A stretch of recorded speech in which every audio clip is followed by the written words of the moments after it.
Hello mga ka-Hasbro. Hello guys. So eto na nga no. Pakita ko lang sa inyo yung isa sa mga na-unbox ko ngayon na kinokolek kong Street Fighter na collab sa mga wrestler. Si The Rock, si John Cena, tsaka si Batista. Ito yung latest ko. So ayan, tatlo na sila. Coming soon pa yung iba pag may lumabas. Siguro every 2 to 3 weeks ang interval ng bawat action figure pag kumukuha tayo kasi alam niyo naman magastos din tsaka mayroong mas importanteng mga bagay na inuuna tayo. So yan yung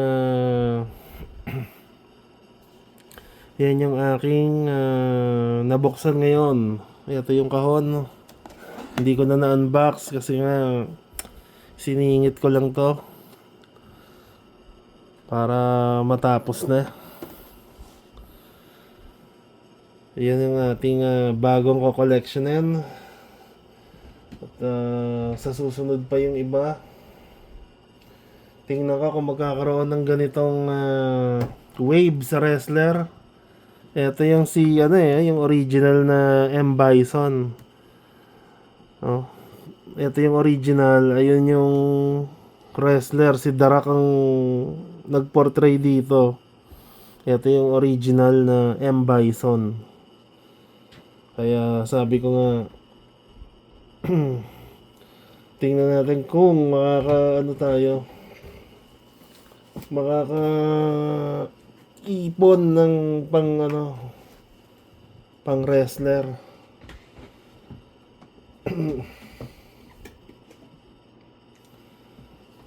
Tapos ito, sino po ba to?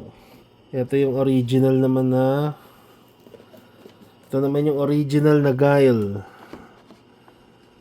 Yan yung original na Guile.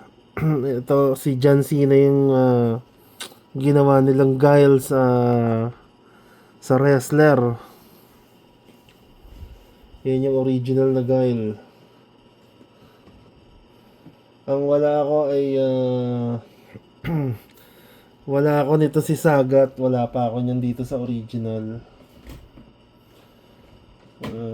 Sino pa ba to? Meron natanggal yung wala pa tayong meron ako Ryu pero wala akong Sagat. So ito yung original nito. Ito naman, ito yung original nito. So tingnan ko kung makakita ako ng kasi laging ubos to sa mga gantong sa mga gantong original. Maraming pan to si Sagat. Kaya sa ibang pagkakataon siguro meron akong original si hindi naman si Sagat pero si Dalsim. Wala pa akong wrestler nito. Siguro sa mga susunod na wave. Kaya hindi ko binubuksan tong original. Yun na lang mga wrestler. Yan. Ganyan lang naman. Style. So ito si M. Bison. Astig pag si The Rock, kwela. Pero panalo pa din. Kanya-kanyang lang style.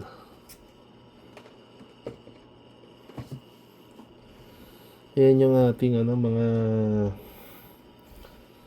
mga nilulus to mga ganito. Yung original hindi ko na bubuksan yon. Siguro kung magkaroon ako ng maayos na istante, yung salamin talaga na kitang kita yung lahat ng figure tsaka magandang display yan, baka buksan ko. Kasi tulad nito, ang dami na. Medyo maalikabok. Yan, no? Inaalikabukan din tong mga to. Si Voltes 5, si Ghostbuster, na alikabukan din. Kaya, mahirap yung bukas lahat. Yun lang, mga gustong gusto kong buksan. Pero yung mga kinokollect ko talaga na ibang item, yan, hindi ko bubuksan. Para pwede pa rin mabenta. Balang araw. Wala, nakakatawa lang. Pagka meron kang ganyan, para ka na rin nasa Toy Kingdom, di ba? Maliit man yung location ko ng mga display, panalo pa din kasi pagka galing sa trabaho, walang pasok, yan. Masarap tumambay pag marami kang nakikitang ganyan. Depende lang sa mga hilig na action figure. Ako, hilig ko lahat ng mga to, kaya binili ko. Kasi yan yung mga napapanood ko nung elementary days. Yung mga yan. Itong mga to. Yung mga DC ko na nasa kahon yung karamihan, hindi pa bukas yan. Yan, no? Si Green Lantern, Green Archer, si Flash. Ito yung latest na Superman. Si Wonder Woman. Si Batman, si Joker. Ito, nalimutan ko na to. Hindi na kasi original yung kamay niya. Naputol. Yan yung mga natin. Original. So, yan. Pinakita ko lang sa inyo yung mga nakokolek-kolek natin. Pagdating naman sa G.I. Joe, eto. Meron akong G.I. Joe Funko Pop, may Starscream ako, nag-iisang Transformer, si Night Viper. Ito, nalilimutan ko sa dami ng karakter. Ito yung ginagawa kong diorama, si Destro, Sartan, Dr. Mindbender, Scorpion, si Major Blood. Meron silang pinag-uusapan. Yung mga kinita nila siguro sa flood control, pwede nilang gamitin pambili ng bagong weapon or pang pasadya ng mga bagong weapon. Yan. Sabay, ito yung mga G.I. Joe natin. Si Snake Eyes, si Bazooka, si General Hawk, si Duke, sino to? Si Airborne.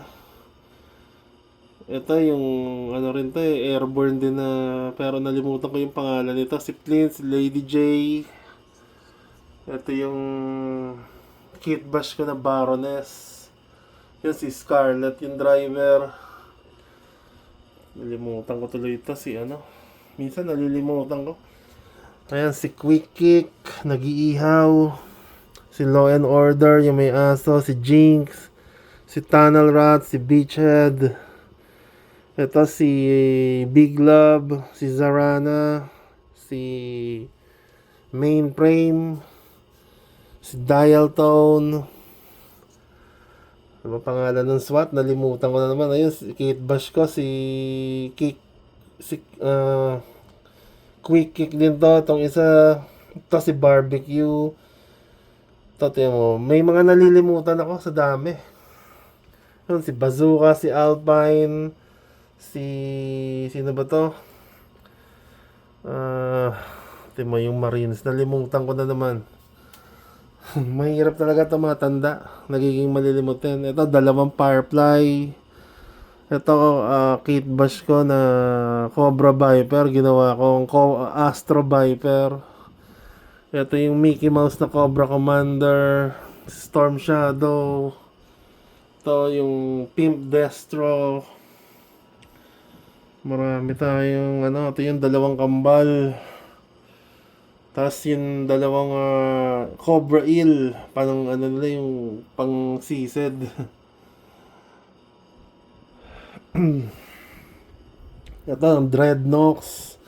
Ito si Cobra Commander nung naka full battle gear. Naga High, Dreadnoks to. Si Big Boa. Nilagyan ko lang siya ng itong gantong parang Gatling gun ba to. Tapos ito yung dalawang ano, tawag dito kayo, natumba pa. Natumba si ano, si ano. Ito yung kinitbash kong, ito yung ulo ni ano oh. Ulo to ni, ito, ulo to nito. Nilagay ko lang kasi bumili ako ng loose na Crocmaster. Kunyari, siya rin to. Pero ito yung, ganito yung original niya. Yan oh. Ngayon to si Reaper. Si Reaper Dreadnoks to. Mga freelancer na bibayaran ng Cobra. Si Reaper, si ano yung pangalan nito? Copperhead. Ito mga Baron, ito Baroness din to, the movie. Ito Kitbash na Baroness. Ito yung dalawang kambal, kinitbash ko. So yan, mga Joes natin. Hindi ko man matandaan yung mga pangalan ng iba. Tulad nito, bago lang to, mga kailan lang to. Ito si Rock and Roll. Nalilimutan ko na mga pangalan eh. Kasi nga, hindi ako yung si Dusty, si Outback, si Recondo, si Scarlet. Ito si Roadblock to. Ito si Heavy Duty pala to. Yon si ano yon.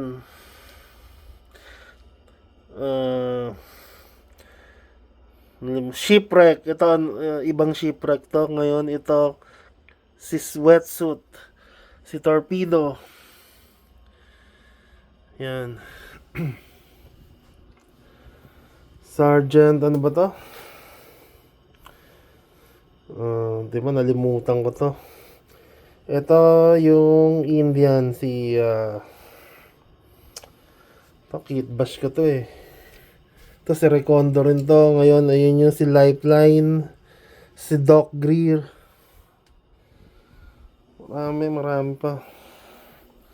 Hindi ko maalala yung name ng iba eh, pero mamaya maalala ko yan. Ayun, ito pala yung nakalimutan ko kanina, si Blowtorch to.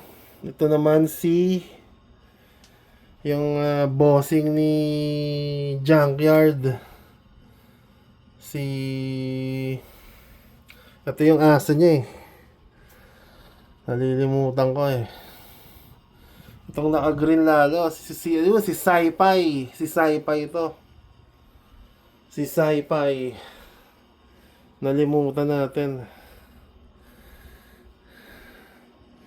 Tapos ito yung mga ano natin, extra wrestler.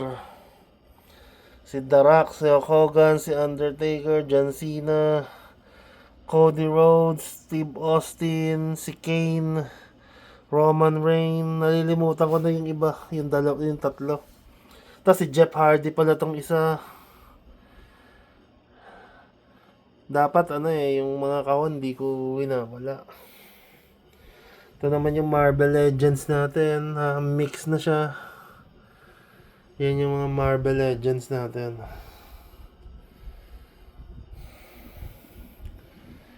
Gaya nung nasabi natin, ang hirap pag naka-display na. Syempre, sa tagal, basta dinisplay ko kasi siyang ganyan, hindi ko naman siya nilalaro. Display lang talaga. Minsan nalilimutan natin na yung mga pangalan dahil nakakalito rin, kaya Yun nga, hindi ko na matandaan yung ibang ano. Ito lang yung diorama natin sa ngayon. Hindi pa tayo gawa ng iba. Tapos to si Wolverine. Yan si Wolverine. To si Starscream. Isang beses ko lang inassemble na jet to. Hindi ko na ulit binalik sa robot kasi ayoko nung ano siya, yung luluwag. Ayoko nung luluwag siya. Kaya ano, isa sa favorite natin yun sa mga Transformer. Pero hindi ako masyadong bumibili ng Transformer kasi tamad nga ako mag ano eh. Kahit paborito ko sila, tamad ako mag-assemble tsaka mag ano, tamad ako mag-transform tsaka mag ano niyan, yun nga magkalikot. Parang ano lang 'to eh, yung mga elementary days masipag ka pa magkakalikot. Pero pagka ano na, nagkakaedad ka na, yun na. Medyo may kahirapan ng mag-assemble ng kung ano-ano. So yun guys, pinakita ko lang sa inyo mga ka-Hasbro ang ating munting collection at ang mga ginagawa-gawa natin kapag hindi tayo umaalis. Yun, yung mga ganyan. Tulad nito, yan. Ito gusto kong makompleto rin to. Kasi napopormahan ako eh. Yan, yung mga hima na yan. Oh, ayan oh. Dati hilig na hilig ko yan, pero yun nga ngayon hindi na masyado, pero hilig pa rin kaya hindi ko kinompleto. Kasi nga mas ano ako eh yung mga ganito. Parang MMA fighter. Tapos itong mga Ghostbuster, mga kwela to eh. Yan, yung Voltes 5. Pero 3D print lang siya, hindi siya yung original. Kaya okay na rin sa akin kasi ganun din naman ang itsura. Pwede ko rin i-disassemble yan pero hindi ko na ginagawa kasi ayoko rin lumuwag. Hindi kasi nga yan yung mga original na robot. Ano lang siya, print lang. Pwede na, at least meron, di ba? Basta paborito, basta hilig natin. Okay lang. Basta kagaya naman. Hindi man ganun-ganun assemble yan. Nagkaroon pa rin tayo. So yun guys. Dito na natin to tatapusin. Medyo ini-round ko lang kayo sa mga display natin. Next time ulit para makagawa pa tayo ng ibang video. Napakita ko na sa inyo yung iba. Siguro next time kung saan ano naman tayo, mga daily vlog na kung saan tayo pupunta. Yun, ibibideo natin. Pagaya ng mga tatlong nauna natin video. Pero yun nga, unti-unti i-improve natin yung pagbibideo kasi nga napapatungan ng mga sounds. Kaya ngayon, hindi na ako naglagay ng sounds. Kasi nakaka-copyright lang, tsaka nasasapawan yung boses kahit na bawasan natin yung volume. So yun, salamat sa mga nakapollow, tsaka nanood. Hindi ko na kayo may isa-isa. Kung sino man kayo, salamat. Pasensya na kayo dahil alam nyo, beginners lang tayo sa pagbibideo. Salamat sa pag-suporta. Next time ulit.